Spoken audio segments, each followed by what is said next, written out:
Ang Local Poverty Reduction Action Team sa Dakbayan San Carlos mihimog orientation o planning workshop sa pag-ila o pag-andam sa mga prioridad ng mga proyekto sa tuig 2015, 2016 o 2017 dito sa Cornell's Inn and Restaurant, National Highway, niadtong Enero 14 o 15, 2014. Kini nga orientation workshop may kalabutan sa mga proyekto nga andaman og budget pinagi sa bottom-up budgeting o grassroots participatory budgeting. Si City Local Government Operations Officer Ms. J. Dignadice sa DILG San Carlos uban kang LPRAT Action Officer Mariel Abiner mao ang mga facilitators sa maong orientation. Katuyuan sa maong panagtigom, maong pag-andam usa ka maayong roadmap alang sa mosunod nga tulo ka mga katuigan 2015 to 2017. Usa sa nakaayo sa grassroots budgeting kay kini mas dali ang tubag sa grassroots level. Sumala ni Ms. Dignadice na ang budget cap sa dakbayan sa San Carlos mukabat sa 31 milyones punan sa 40% nga local counterpart kun 12 milyones 400 pesos.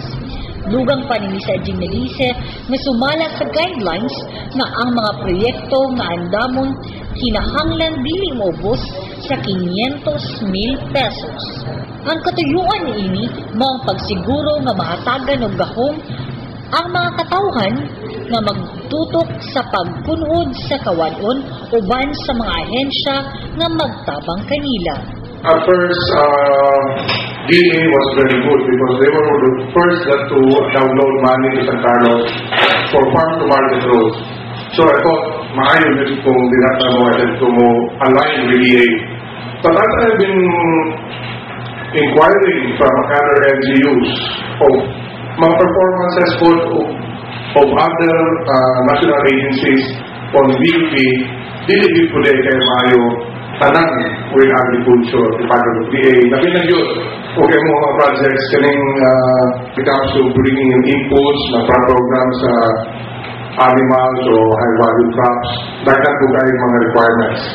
Sa ikaduhang adlaw, gihimo ang presentasyon sa mga prioridad nga proyekto nga giila sa mga miyembro sa LPRAT lakip na ang budget niini alang sa tuig 2015, 2016 o 2017. Ang CWD miduso sa proyekto sa pagdugang sa tubig alang sa dakbayan sa mga musunod nga katuigan sa pagtukod og water facility pinagi sa water clarifier na sistema. Ang SEMO miduso sa paghimo og mangrove nurseries, watchtower didto sa Camotes Reef, mangrove eco park, central forest, fruit trees nurseries.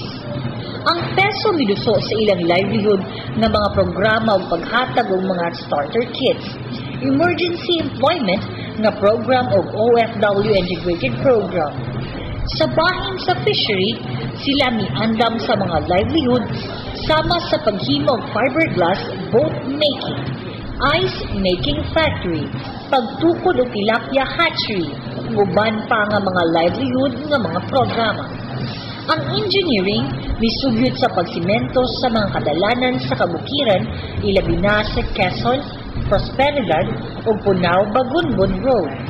Ang CLDO misugyot sa Auto Store Express ug Microfinance.